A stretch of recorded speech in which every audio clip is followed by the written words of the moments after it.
صاحب تجارب كبيرة بيانو، اللاعب الذي كان في عدد من الأندية البرازيلية. وهذه خطيرة، هذه خطيرة في كرة موجودة والكرة تسدد والكرة جول.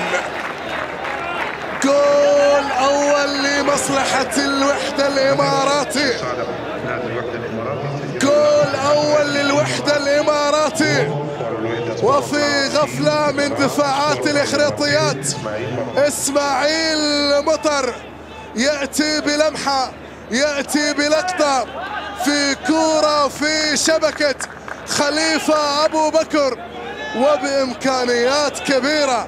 هذا الإماراتي، هذا النجم إسماعيل مطر، اللاعب الذي بالتأكيد أنه لا ينتظر مثل هذه الكرات التي تمنح لإسماعيل في غفلة وبعيدا عن الرقابات الدفاعية.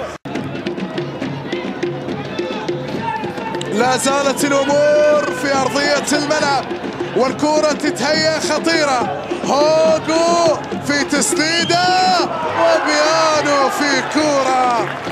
الآن ربما الوحدة الإماراتي يصعب الأمور على سواعق الإخريطيات، وهدف ثاني يأتي بلمسات وبالسهل الممتنع في غياب تام من دفاعات الإخريطيات وبلمسة البرازيلي بيانو.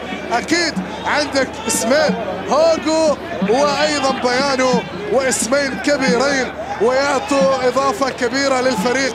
لذلك الآن الإخريطيات في مهمة صعبة جدا، لأن الشباكة تهتز للمرة الثانية.